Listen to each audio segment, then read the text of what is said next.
From the vault, high atop the pastoral center of the Diocese of Camden, you're listening to Talking Catholic. Hola amigos y bienvenidos a Talking Catholic. And I said it in Spanish. I hope our host doesn't get mad at me today. What? No, I never mind that. I have a feeling some of our podcast listeners may have gone, wait, did I tune into the right podcast? What just happened there? Well, this is because we have, a special celebration this month, a special event, and I wanted to set the tone right for that, Mike. So welcome one more time to Talking Catholic. How are you? I am personally very good. I hope our listeners are very good. And yes, this is actually one of my, we're going to talk about one of my favorite topics, certainly something that I've become far more proficient at since I've come to the diocese, and mostly the Hispanic and Latino culture, which, in the Catholic Church, certainly here in South Jersey, we spend a lot of time focused on, and for good reason, because the Latino culture in South Jersey is so vibrant, and it gives us a lot of great opportunities to really showcase the Catholic faith, not just how it has sort of a Latino flavor, but also how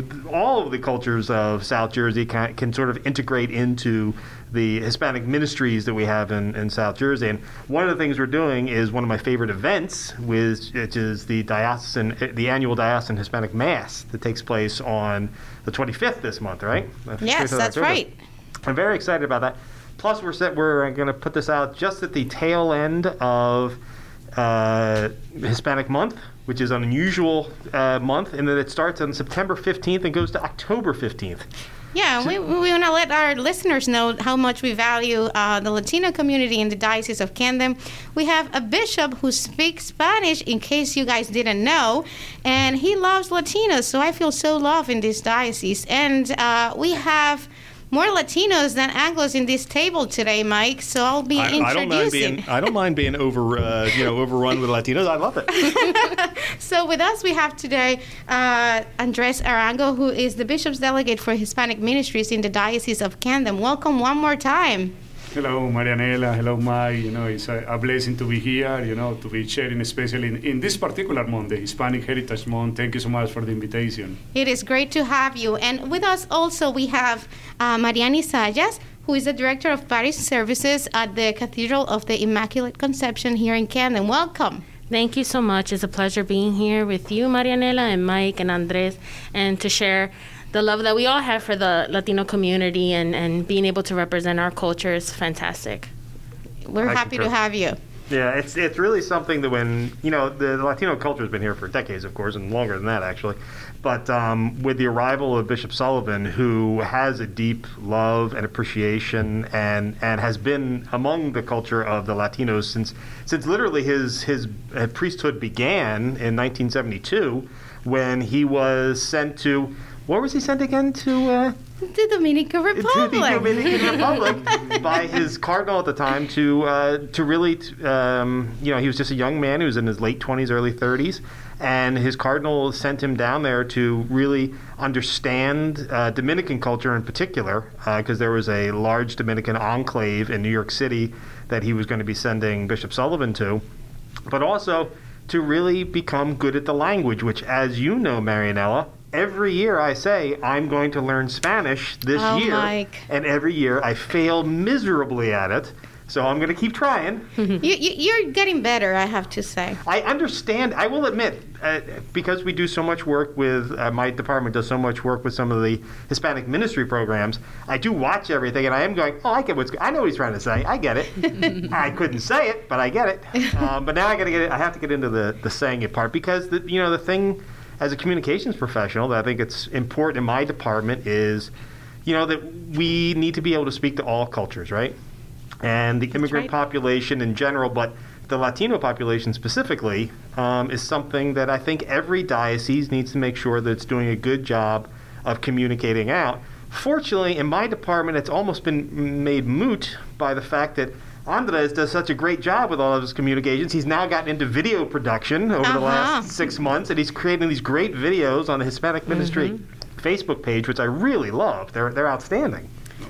Thank you, Ma, and thank you for all the support of the Office of Communication, because I think always I'm happy to know that you are watching the videos, and now I have to be more careful what I say. I'm just kidding, but no, thank you so much. And I think that is beautiful here in the diocese. That really is department is seeing how we can serve the Latino community, not just speaking Spanish, because I think one important thing is about the culture. I think it's not just speak the language, but really to touch the mind and heart of the people in each culture. And it's a challenge for us in the Latino culture because we came from different countries, and it's very different how we bring a message to somebody from Dominican Republic, from Puerto Rico, from Colombia. I think we learn every day also inside the Latino culture. Yeah. So last week we had Dr. Ospino, or a few weeks ago in the show, and he was explaining to us about the state of Latinos in the church in the United States. Today we have you here representing the Diocese of Camden, and I want to hear from you. How is the Latino community represented in the Diocese of Camden? Like how many do we have? And how do we look like in the diocese? Yeah, it's a very diverse reality here in the diocese. Let me first about the different countries. Still, the last statistics that I was reading is like 51% are Puerto Ricans. So we have a large population. The majority, I would say, they are from Puerto Rico. Of course, from Puerto Rico, we have different realities. We have second and third generation that they are, more here into the culture. But it's very interesting, especially with the challenges in Puerto Rico with the hurricanes. A lot of people, they are newcomers. They have been new coming to our diocese. And after that, I think the growing population here in the Diocese of Camden is the Mexican community. Probably around 23% of the population in the diocese, the Latino population, they are from Mexico. And after that, we have a very diverse group. You have, some people from Peru, Colombia, El Salvador, Dominican Republic, different areas. But the other thing, I think about the socioeconomic level, we have a really big difference also. Here, in Camden or the cities around, in Camden County, we're like the suburbs of Philly, and we have a lot of people, working in different areas, in Philadelphia. But if we go in the middle of the diocese, like cities like Bridgeton, Milton, Byland, sometimes, I go to the farms there, and you think that you are in Mexico, literally. I remember I went one mass with Bishop Sullivan, and because we were driving, if they put me something in my eyes and put me there, I was thinking that I was in Mexico. There's a lot of farm workers, people from the rural areas. And in the shore area, we have more, people more professional. We have a lot of professionals that they have been here for more years, that they came especially from South America. So I need to say, it's very diverse. It's a richness that we have here in South Jersey from different countries, but also from different realities. That's great. And that's something that I've talked about on the podcast a couple of times, but it's also something that I think bears repeating, that, oftentimes we lump a culture together under this banner of Latino or Hispanic. But the truth of the matter is, culturally, each of these, the Mexicans, Puerto Ricans, Dominicans, they have very different perspectives, different outlooks. They interact differently. They have different holiday celebrations. There's often this philosophy out there that Our Lady of Guadalupe is, it covers all of the Latino territory, when in reality, for many years, it was primarily a Mexican holiday, and it's since sort of grown out. But it was the Mexicans who really had that deep affinity for Our Lady of Guadalupe, and I think that's an important distinction to make. That when you're talking to a person that you're just generally as an Anglo like myself, when you're talking to someone who just, in your mind you're thinking Latino, you really need to go down one step further. Am I talking to a Dominican? Am I talking to a Mexican? Am I talking to a Colombian? I pointed at Mexican because I actually don't. Marianne, what is your background? I am Puerto Rican. Oh, so I'm in the majority. But I'll tell you, I always made a point to, I always make sure to remember that Andrés is Colombian, you're Dominican, I will now remember that you're Puerto Rican. And I think it really does. It's a distinction that's important when you're having a conversation about Latino culture as an Anglo, that you really want to make sure you're understanding, right? Yeah, no, it's completely. I think the term Hispanic is only here in the U.S. Mm-hmm. So when we speak in other places about Hispanics, they understand what we are saying, but not the concept. Because, for example, I'm going to say I'm Colombian, Marianne is going to say I'm Dominican, I'm Puerto Rican, my wife is going to say I'm Paraguayan.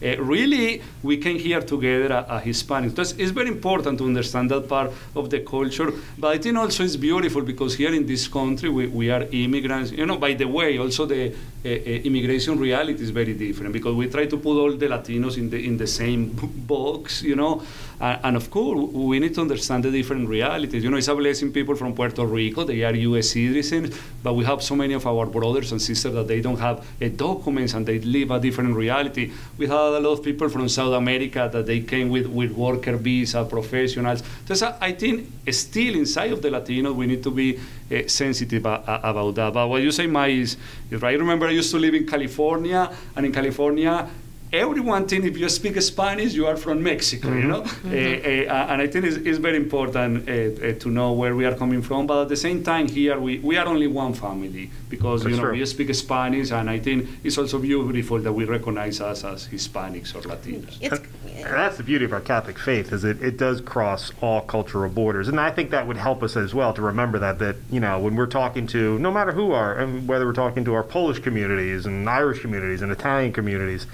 as well as Puerto Rican and Dominican and Colombian, that at the heart of it all, we all have the same faith in Christ. We all have the same belief in the power of the Holy Eucharist. These are things that we need to remind ourselves, and sometimes our neighbors, that we're all Catholics together.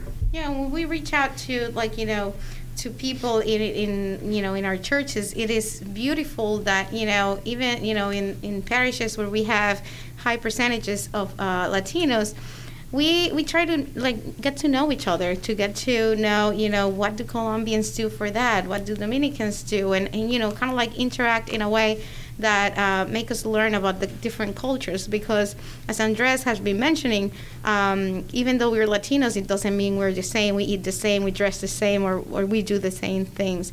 And even within the faith and how we practice, there's differences, and we learn from each other. So that's a beautiful thing. And I would like to bring Marianne to the conversation and hear from her what's been your experience working with the immigrant community at the Cathedral in a local level. It's definitely a challenge. I think it's a challenge for any community that's very diverse to make sure that they get the same amount of coverage when they do their different events, right? I know that that's a concern sometimes that I get a lot is, we want this promoted, whether that's the novena to Our Lady of Divine Providence of Puerto Rico, or whether that's a Mexican event. So I think for anybody who works at a parish level that has to juggle so many different communities, it's a challenge, but it's a beautiful challenge because you get to be that person that creates that unity within your parish, and to listen to those concerns. Andres talked a lot about having that sensitivity of being able to listen to people's concerns and what it is that they as a community value and they want promoted, and they want people to share in that. And I think that's where a lot of that comes from, is our desire to share our culture and ultimately our faith and how we pray and how we worship. And that's the beautiful part of working in a diverse community at the parish level. That's I'm with you in that. And it's, one of the things that I always like to sort of mention is that being Latino, it's such a, it gives happiness to people, I think. And I'm biased because I'm Latino, right? and also, when we have a lot of Latinos in our communities, it is embracing them that, brings happiness to the parish as well, because we're happy people and like to get the attention that way. We're our events, I don't want to call them the Dominican event or the Mexican event. I always sort of want to call them, it's a celebration of all. You're all invited. You're all welcome to learn of each other and do the things together. So what's been your experience in terms of that, Andres, on how you try to make sure that everybody who is in the Latino community of the Diocese of Camden feels that, we are all welcome and it's for all? Yeah. Yeah, and I think we need to be open to the move of the Holy Spirit in the in the different cultures, in the different realities. And as you mentioned, Marianela, I think when we doesn't matter if we have a Dominican celebration or I don't know Argentinian celebration, doesn't matter we are not from that country, that we can go and learn and to celebrate together. And I think we have been learning a lot of things about that, and it's very interesting because I think also here in the United States, from the Hispanic community, they are merging a new expression, new popular religiosities, new celebrations. For example, in Christmas, different countries, they prepare for Christmas different. Puerto Rico, they have the parrandas. Mexico, they have the posadas. In Colombia, we had La Novena. And it's very interesting because they are most of them, they are like 9 days before Christmas. And now, some places, now you don't know what is it, because they have something from Colombia, Puerto Rico. And I think that is beautiful, that is beautiful in that kind of sense. As you say, sometimes in our ministry, it's a challenge sometimes, and I think Marianne was expressing that because probably we have a retreat, you have the musicians that probably they are from a particular country, and probably the kind of music, that they are playing is not very universal. I put an example. I remember when I arrived to the U.S. and I was in California, I went to a prayer group, and they were, again, most of them from Mexico. And I was used to the prayer groups in Colombia. So when I arrived to the prayer group and they had this music ministry, I couldn't pray. I was, for me it was impossible. That was not connecting me with God. But after 6 years, when I moved here, and now they were more like Puerto Rican, now I start to miss that Mexican because in those 6 years, I was in that culture. Again, for example, about food, in Colombia, I used to say, you are crazy. How do you put a spicy to your food? Now, after 6 years, I miss to eat spicy food. Because I think it's beautiful. I think we need to be open to enter into the cultures, to learn from them, and at the same time, a Hispanic here to create new traditions, in our faith, but also in our culture. Yeah, definitely. It's funny to hear you say that. I think, I've already stated the fact that I don't speak Spanish, and it's a great tragedy in my life that I don't. But what I do is eat a lot. And going back to what Marianela was saying about sort of like the joyousness, right, of the Latino culture, which is not to say that Anglo culture or any other form of these cultures isn't joyful. But as someone who goes to a lot of masses myself, all through the diocese, generally when the bishop is saying a mass somewhere, I have to admit the Latino masses are always joyous. They are people up and dancing, and there's a lot of clapping, and it's always a packed house.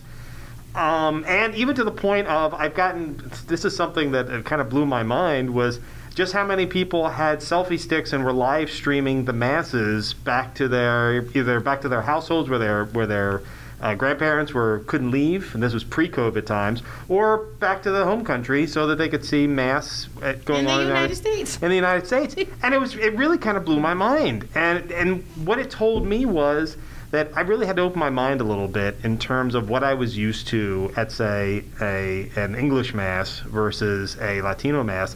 And what, like anybody else, the first time I see something, I kind of am taken aback by it. I'm like, ooh, I'm not sure this is for me.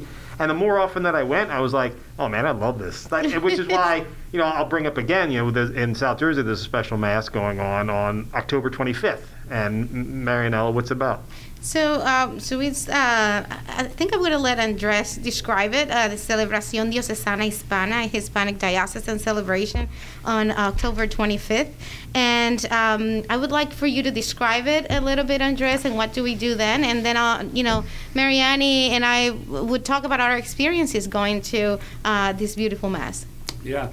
Of course, now during this pandemic, it's going to be a little bit different, the celebration.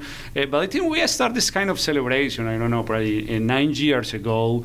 I remember it was the 75th anniversary of the diocese. I don't know, about 8-9 years ago was the first celebration that we had with the Hispanic community. And that one was very interesting because I think it was who was mentioned about the different devotions to the Virgin Mary. And that was beautiful because we have a procession with the different devotions to the advocations to the Virgin Mary in different countries. It's not just Our Lady of Guadalupe, of course, she's the Imperatrice of the America. But this country, and what's beautiful, I learned a lot. I learned, for example, Uruguay, like the Virgin of the 33. I didn't have any idea. I'm still learning. Still, I need to read that. That was the first one, and we tried to use a different topic or theme for a different year. And what we want to do is a celebration. We are only a diocesan family. We are not just belonging to a parish. We don't belong only to a particular apostolic group, ecclesial movement. As the Diocese of Camden, we are one family also. And I think this is the opportunity to come with our pastor, Bishop Sullivan, to celebrate together, to celebrate. We have, usually we have a teaching, we have the Mass, we have some food because we need to have food, with the Latino celebrations. Usually we have, I don't know, probably near 1,000 people to each of these celebrations. But of course, this year we cannot do that. Basically, what we are doing this year, each parish, they are going to send a group of around 7-8 people representing their own parishes. We hope that the priest will come, bringing some people from their community, and we are going to do a live stream. Thank you, Maya and your office, because they are going to be great quality. Yeah, good quality. Exactly, live streaming the Mass. I want to invite all the listeners. You are invited. It's going to be October 25th at 3 p.m. Bishop Sullivan will celebrate the Mass. And now we are, again, the theme for this year is concentrated about hope. Usually, in November, we celebrate also, we talk about hope, Advent, all that part. So we want to begin since October speaking about hope. And the theme is, our hope is in the Lord, God of life and justice. I think we choose the hope connected with life and justice for different reasons. Right now, we are in a very particular moment in this country also, with all what is happening with racism, and I think we need to be a prophetic voice also, that all of us, we are sons and daughters of God. We are sons and daughters of God. Doesn't matter where we are coming, doesn't matter what is our culture, and also to celebrate life, to respect life. I think it's going to be a moment now with the COVID-19. We have some people, Latinos, that they have their family in their own countries, and some of them are died from the COVID-19, and I didn't have an opportunity to visit them, not just in other countries. We have people here that have family in New York, Florida, and they don't have the opportunity. So I think it's going to be a moment, not in sadness, but a moment to celebrate about hope in Jesus, that doesn't matter if we couldn't see them in the last moment. We are going to be together in heaven. So basically, that is going to be the thing. I'm sure, Bishop Sullivan will be a very powerful homily, encourage the Latino to have hope in the Lord in these difficult moments for our country. That's beautiful. And for those, who want to know, so the slogan for this year is, our hope is in the Lord, God of life and justice, which is a beautiful phrase to have, especially now during these difficult times of COVID-19. Now, from an insider perspective, you said, we've done this for 9 years now in the diocese, right? So how many have you participated at, Marianne? All 9. All 9? I've gone to all 9. Wow. I've gone to all 9. And what's been your experience? Which one has been your favorite one out of all those years? The first one really stands out. The first one really stands out for me because I think that devotion to Mary that Andres was talking about, to see everyone represented in their country and their devotion to Mary was really unifying. And I actually looked up some more, so I can have a devotion to her too, under her different titles. So that first one, I think, was really powerful, and that's what kept me coming back. It really is like a big family reunion. Every time that I go, it's so great. I have friends from St. Monica in Atlantic City. I know some people from Hamilton. So I know some people from all over. And so when we see each other, it's just that moment of hey, how are you? We haven't seen each other in all year. So it'll be really great to see some familiar faces. And we know, due to COVID, that it's limited. You will be missed. The presence of people will be missed. But you're in our prayers, our hearts. And we hope that like Andres says, that you do join us in prayer virtually when it is live streamed. Yeah. Well, I don't know if you remember last year's celebration, or the year prior was the one with the candles. Yeah. That was a very special one. I really enjoyed that. And I remember, Mike, you were there that day. Was, yes. And remember, you were very impressed by how many people were there. Can you share your experience on that? It was particularly impressive because it was, as I recall, it was a little rainy outside, and it was a little cold, and nobody seemed to care. It was and many hours. And many hours. It's a stretch. It's by the time you leave, it's dark outside, no doubt about it. But as with all things, you do things exactly right, because here we have this wonderful religious ceremony followed by a procession after the Mass. But most importantly, followed by food after that, and really good food, and a whole heck of a lot of it. And for me, as someone who has an appreciation for red beans and rice, there's a lot of red beans and rice there, and it's delicious. And I think it's also the reason Bishop comes every year, not just because of his devotion to the Hispanic culture, but he knows he's going to be really well fed, because it's not like tiny little amounts of food. We take care of him. Yeah, it is that you give big amounts of food to everybody, and it's delicious. By the way, we were in a meeting with the Latino priests and bishops, informing about the event, and of course we say no. I think we are not gonna have food with all the. And bishops say no. I want food. It needs to be food in any way. We will see. You figure out, Andrés, how we provide food. He knows. He understands. It is great, and I tell people all the time, it's like, it doesn't matter if you're not of Latino descent. You should really go anyway, because it's always a packed house. That's the one nice thing. The one begrudgingly nice thing about doing it live stream this year is that everybody will be able to watch it. So, because it is a packed house when you go, it's standing room only. But it's so wonderful and so uplifting, and I always have a blast. I mean, last year, myself and one of the other photographers who were there, I mean, we're just sitting there going, for us, it's a target-rich environment, because everybody's smiling, everybody's having a great time, everybody's so exuberant. There's clapping, there's dancing. The procession at the end with the candles, I got so many outstanding photographs out of that you really, it's not just that it's joyful, it really captures the joyful spirit of our Catholic faith, which I think sometimes is in very short supply. So in that regard, considering everything we've been going through in COVID times, I'm really hoping we're able to capture that when we live stream it on October 25th. I'm sure you will, Mike. Well, let's hope. October 25th at 3 p.m. It'll be on Facebook Live. It'll be on the diocesan YouTube channels, and it'll be on Twitter as well. So all the diocesan areas, and it'll also be on the Hispanic Ministry website as well, or Facebook page as well. That's right. And just moving on a little bit from the diocesan celebration, I want to be a little bit more personal now and ask you a few questions about, it is Hispanic Heritage Month with here in 2020. And, I just want to ask you, how do you feel being Latino in the U.S. Today? And, what are you proud of these days of our Latino community? Several things, but one thing that I feel proud to be Latino, as you question, I think the Latino community is a prophetic voice about the family, And I learned that since the beginning when I came here to the U.S. I remember it was one of the first classes in the university I was taking. And I think I was the only Latino in that class.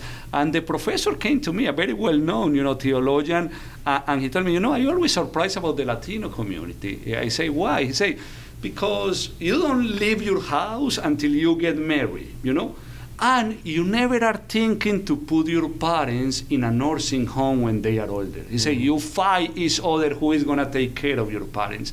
And I never thought about that, I remember also when we moved here to the U.S., my brother, he was younger. He was 17 when we arrived here. And one day he arrived at home, in shock. He said, one of my classmates told me that he's going to be 18 next month, and his parents already told him when he's planning to move out of the home. Yeah. And, when the professor told me that, I say, okay, really, the Latino is a prophetic voice regarding the family. Especially right now, not just in this country, but around the world, that the family is in crisis, that there are several attacks from the society to the family. And it doesn't mean that we are the perfect family. I think Pope Francis, he's Latino, he's from Argentina, he understands the concept of family in Latin America. And he said, it's not because we are the perfect families. We have a lot of mistakes, we have a lot of problems in our families, but in some sense, we always want to be together. We want to be together. So I think I feel proud is, to be Latino, about the prophetic voice about the family. Probably as Mike was mentioned about the celebration in Mass. When we go to Mass, we want to go as family. We in the Latino community, you see grandparents, parents, children, and sometimes doesn't matter if there is a lot of noise because we want to celebrate together. We want to be together. And I think we as Latinos, we are called to continue being a prophetic voice regarding the family, searching the unity of the family. That's great. And what about you, Marianne? I definitely am proud to be Puerto Rican, and I'm proud to be American. So it's so great to be able to have these two cultural backgrounds at the same time, and that there is no, for me, there's no fight. That in me I can be equally Puerto Rican and I can be equally American, and love those two. And I know that especially, we might have like second or third generation Hispanics listening, or more English speaking Hispanics, that they're a part of that, our culture too, as Hispanics. So to me, that identity is very important to me, to represent both. And, Andres talked about the family and how they are a prophetic voice. And as Latinos, we are a prophetic voice, especially for hope, for joy.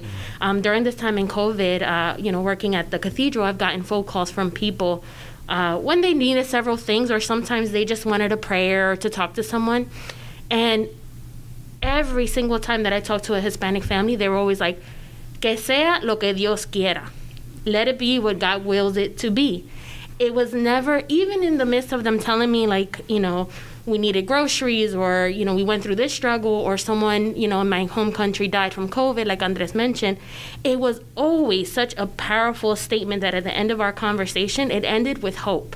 Mm-hmm. And so to me, that's what we are, what I'm most proud about our community is that despite the struggles and sometimes the fights that we can have, whether that's politically or because whatever's going on, at the end of the day, it's like, come over, we're going to have coffee and just let it go, at the end, yeah, we're going to get over it, At the end of the day, we put this emphasis on family and on unity that gives me hope, and I think gives a lot of people hope during this time. That's fantastic. I do agree with that as well. There's so much God in the Latino community. We have the words of faith included in our faith, embedded so much that we don't even know when we talk about about then. I don't know if you have the same experience, Andres, but it's like God is in our vocabulary since we're little. Mm-hmm. What do you think? Yeah, no, completely. I'm from Colombia. We say always Ave Maria. Ave Maria. Everyone understands what Ave Maria means, but for anything we say Ave Maria. Doesn't matter. For example, if you hit, you say Ave Maria. You are happy, Ave Maria. And it's bendito. The Dominicans. In different places we have that. Yeah, I had an experience with my daughter. She's 5 now, and I remember one day, one of her teachers said, she says God a lot, and it's I think they were getting offended by the way she was using the word, and it's totally a Hispanic thing, to do that, and it's oh Dios mío, oh my God, and it's not swearing. It's more it's embedded in our vocabulary, and we want to use God instead of bad words, and that's what we teach our children. Instead of cursing or doing things, saying things you shouldn't say, always put God first, and that's what we instill in our children. So it's a good thing to learn and to know, especially for people who don't understand, a lot of the cultures, so that, you don't get misinterpreting the way we use the words. It's good what you say. Again, talking about culture, I'm the proud parent of twin daughters, and I have been learning from them a lot because I am an immigrant. I came here to this country when I was like 25, and I learning a lot about them, about the American culture. What you say one day, one of my daughters came at home and said, "Hey, Daddy, you say we cannot say, oh my God. You need to say, oh my gosh. Because you cannot mention God because that is bad." And she was telling me, and I understand, in the American culture, but for us Latinos, oh mi Dios is the most normal thing. This is very interesting. I'm not saying that one culture is bad or the other is bad. I think both are right, but talking about Hispanic Heritage Month, how we need to understand the different cultures, the different realities.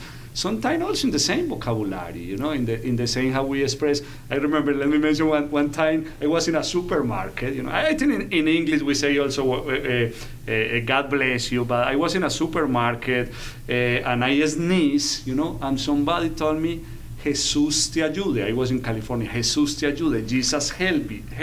May you. Jesus help you. Jesus help you. And I arrived at home. I was single at that time. I used to live with a Mexican friends. And I arrived home, like laughing. And I say, in the supermarket, I don't know, that person told me, may Jesus help you. And I was surprised because, and they were, silent. Andres, that is the way as Mexicans say when somebody, because in Colombia we say salud. Salud, o Dios te bendiga. Exactly, but you say, this in different culture, how it comes, but we use the name of God for everything, and not in a bad sense. I think it's always connected with the Bible. That reminds me, I used to work for a predominantly Jewish law firm several years ago. And the topic of God didn't come up a lot, but occasionally it would come up in our work. And my boss was a very devout Jewish woman. She asked me to review something, and so I'm reviewing it, and I kept saying this, how she referred to God in this very unusual way. And so I finally went to her and I was like, listen, I can't tell if there's a typo or you're trying to do something, but you keep putting G-D instead of writing out God. You keep forgetting the O. And she's like, no, that's what we do in Jewish culture. It's in her form of the Jewish culture, they don't write out God because they consider it to be unfair. You wouldn't do that. You wouldn't, because they're very careful about the name of God. So when they write it out, it's G-D, and it blew my mind. I was like, it didn't even occur to me that would be something that would be offensive to a Jewish person. Anyway, it's these little tiny things you learn as you meet new people and do new things that I think help to inform us that A, all of our cultures have some peculiarities, which we should all appreciate, and B, but there are reasons for those peculiarities, and if you dive a little deeper, you'll find out what they are, and it's not something to mock, it's not something to get upset by, for instance, the use of God, and in a culture, because I'm the same way as an American. It's like when my son says, does something wrong and goes, oh my God, I'm like, yep, because we look at it as taking your name in vain, whereas in Latino culture, it's more like proclaiming it for God to come and invoking God to come and help. And but these are important little distinctions that you only find out about if you interact with other cultures. Because if you stay within your own culture all the time, and I'm not saying that people need to go out of their way to involve themselves, but you shouldn't be afraid of it. I'll admit it. As a member of the Anglo culture, oftentimes you'll hear white folks like myself who will say, oh, I don't want to go to a bilingual mass because I'm not going to understand half the mass, or I'm certainly not going to go to a Spanish mass because I'm not going to understand any of the mass. And I tell people now, no, you got to go because it's a new experience. You're going to see things you've never seen. I think Marianela said it earlier, Latino masses may be a wee bit noisy as compared to, Anglo masses. And I think there's a joy in that. When my wife and I were dating, or I guess maybe this was right after we got married, we went camping in Gettysburg, and I ended up getting ill Sunday morning, so we couldn't go to the first couple of masses in Gettysburg, so we had to go to the last mass of the day, which was a noon mass, and it was a Spanish language mass. So we go, and kids are running up and down the aisles, and everybody's sort of chasing after everyone, and the mass is going on, and the Latino priest is completely not even noticing it, and the thing was nobody else was really noticing it either. It was like you'd gone to a family party and there just happened to be a mass going on. And I remember for the first 5 minutes I was like, this is weird. And then, but once you got into it, I was like, this is great. I can't wait to have kids. I'm taking them to the Spanish language masses because I will be totally chill. This is great. And I'm sorry. I was going to say, I think historically that comes too, and I can speak for Puerto Rico. I'm not much of a traveler, but I know that in Puerto Rico you have your small capillas in the barrios, and then you have your big, temple in the one town. Yeah. So for big celebrations, people would then see each other maybe once a year. And I'm wondering if that has a lot to do with how we interact when we see each other in church. Because, you go to small, when you're in your small community, you see each other all the time. But then when they would have their big celebrations and then come to the one local parish, the bigger parish, that's when they would all see each other. So I think it's interesting how some of that has translated to here, where maybe things aren't as far away, but culturally you're still thinking, hey, we're seeing each other again, even though you see each other every week. Yeah. I mean, it's like I think Hispanic priests in our diocese are also like, because a lot of them are, from the culture, so they really understand how, the Latino families that come to Mass are very welcoming and trying to make them feel very connected to their parish, to their pastor. I remember, one of these weekends I was in Mass and there was a child who's screaming a lot during the Mass, and the mom tried to get out and she was looking a little bit desperate to calm down this child. And at the end of the Mass, I just remember the priest saying, I always applaud these moms for bringing the children to church and making sure that they're here and that they start to learn, because a few years from now, those little children, they're going to learn how to behave in Mass and how to answer to the prayers. At this point, I've always taken my little ones to Mass since they were born, and I feel so much joy when I hear my daughter praying the Our Father during the she loves the interaction parts of the Mass. So she loves the sign of peace, and now it's a different feeling because of COVID, of course. But she always loved doing the sign of the peace and praying the Our Father, and she sings her heart out when there's a song that she knows, and she's like, I know this song. So it is important to take them, and I think it is also so good to hear as a mom that your children are welcome, and I think there's so much beauty in that and teaching them early, right, Andres? Yeah, no, completely. And again, the concept of family. And as you say, I think our Latino priests, especially the ones who are immigrants also, they understand the reality from our countries. And for them, we are not saying that we don't need to educate our children at Mass. No, we need to try, as you say, the best that we can. But at the same time, I think the priests, they are very sensitive to that reality. I remember also in one Mass, it was one time, and where all these children, and, the moms start to get a little, a worry also. And one of the priests called all the children in front, say, hey, children, come on here, sit down here. And they didn't speak the rest of the Mass because they feel, but they feel part. And I think that reaction for that That's priest, cultural competence right there. I know, but for me it was amazing because you can have the opposite reaction. Okay, take them out, and as you say, probably the parents are never going to come back to Mass neither. But this priest was the opposite. Okay, what can I do to engage them? But I think, as you say, we as parents, we need to educate our children to learn how to pray, how to have that relationship with God. And it's beautiful. I see my daughters, of course, they learn how to pray in Spanish because we at home we just speak Spanish. And it's beautiful, And now when they learn the prayers in English, now I learned St. Michael Archangel in English just like 6 months ago because my daughter now wants to pray in English. But I think it's that kind of beautiful connection of them to enjoy those moments. And I'm going to motivate, not just the Latinos, but all our listeners, don't feel afraid to bring your children, at Mass, to pray with them at home. I think now this COVID, this pandemic, has been a beautiful moment also to have like the family as the domestic church. We need to take time to pray with our children when we are going to have dinner, when we are going to have lunch, if we are driving in the car. I'm driving in the car to the school, the first thing that we do, 5 minutes prayer, spontaneous prayers, and they feel that connection with God. I think that we as parents, we need to be evangelizers of our own children. I think the challenge sometimes we depend only in the church. Say, okay, I'm gonna bring the children that they can learn how to pray, that they can learn the religious, education in the parish. But the reality that happens is at home. And I think I just want to invite, as an example of Latinos, how we do, all the listeners, take advantage of this moment that we are at home with our children to help them to grow in a personal relationship with Jesus.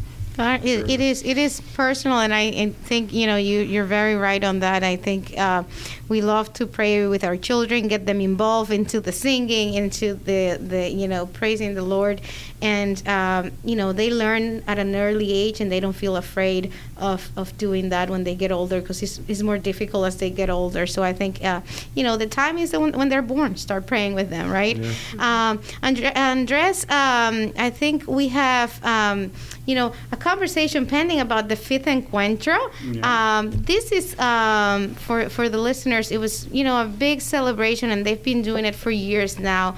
Where we went to Texas back in, which was the year? 2018. 2018. It was 3,500 people, around that number, that gathered in Texas and celebrated, the church and the Hispanic presence in our Catholic Church. And I was proud to be one of the delegation that was there. Marianne was also one of the members that went. And you took us there with our bishop, and we are very grateful for that. Tell us where we are in terms of the fifth encuentro process, and maybe describe it a little bit for our listeners as well. Yeah, sure. We are almost like to the end of the process. This was not an event. It has been a process for, I think since 2016. And this is a process that was initiated by the Conference of Bishops of the United States. I remember in 2013 was a conversation when they say, hey, we need to have a new encuentro. Encuentro is encounter, because they have been again, this is the fifth encuentro. The first one was in 1972. And, we have others in the 80s, 2000, but has been, almost 18 years without having an encuentro. Entonces, the bishops say, the reality of the Latino community, the Catholic Latino community here in the U.S. is very different. Entonces, they invite to have this process of the fifth encuentro. That basically is a process, I would say, of 4 years. Before 2016, we have some preparation training, but I say in 2016, we begin the process. Archbishop Nelson Perez, who is now here, our neighbor in Philly, he was the one who was in charge of that before he was in Philly. And he described the fifth encuentro is like, we are going up to the mountain, and the top of the mountain was Dallas, in 2018. Dallas, yeah. That's basically we were doing, and we were going up to the mountain because we begin from the grassroots. This is very important process. This was no from top down, like the bishops telling the Latino community what we need to do. Mm-hmm. No, it was a process of listening.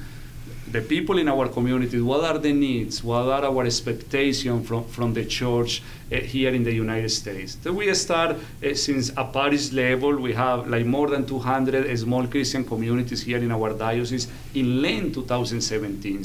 And each parish came with their own priorities, the needs, how we can serve the community. After that, we have the diocesan encuentro as in the fall of 2017. After that, we have a regional encuentro. We went to Trenton, all the dioceses from Pennsylvania, New Jersey. And after that, we went to Dallas. In Dallas in 2018 was a big celebration, also a process of listening, and they publicized a document with the results of the fifth encuentro. So now what we are trying to do is to see how the different parishes, how the different dioceses are responding to these needs.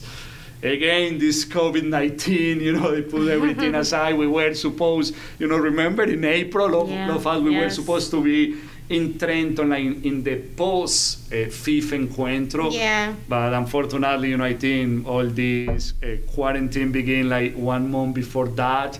And we were supposed to have an in-person post-fifth encuentro here in the diocese. We were going to do it this day, October 25th. That was the expectation to have.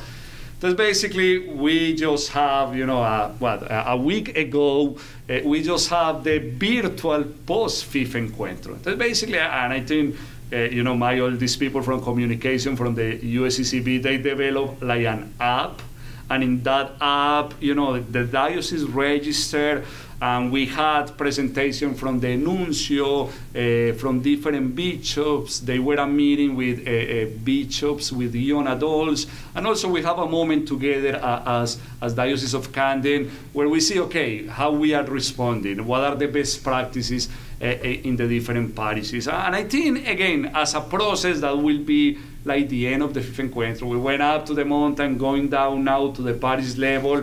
But in some sense, it's not the end, because I think we have all these really good things, not just the needs, but best practices, what is the best way to respond to the Latino community. I know now from the Conference of Bishops, they have a plan to develop a national pastoral plan for Hispanic ministry. Usually it's a process that takes a couple of years, but I think that is going to help also to know the reality of the Latino community here in the U.S.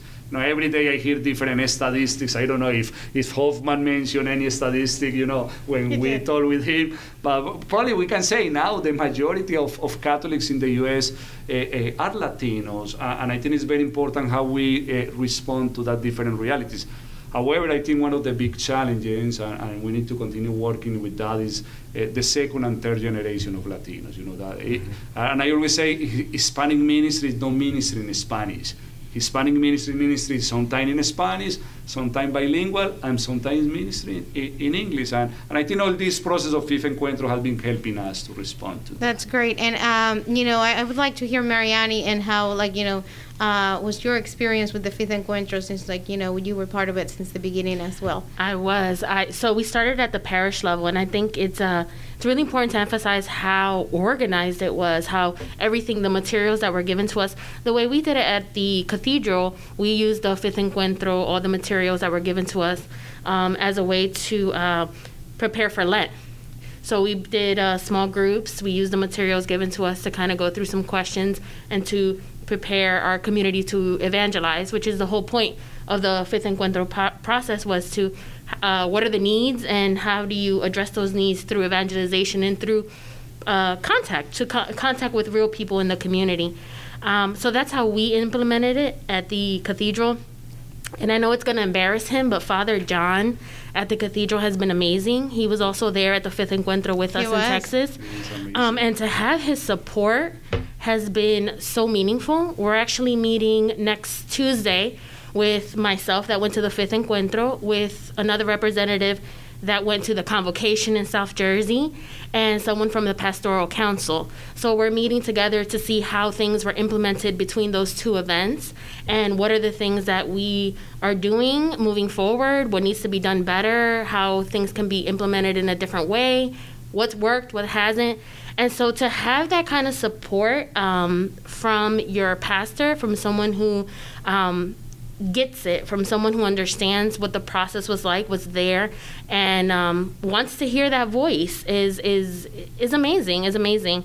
For me, the Fifth Encuentro definitely it changed me. It definitely has made me realize how diverse the Latino community is in the United States, and how we respond to things in a different way. So that was so great, meeting with other young adults and other leaders in the community, and say, well, how does it work in Texas? How do you do this? Or how does it work in California? And getting those ideas and being able to implement them has been a great blessing to us.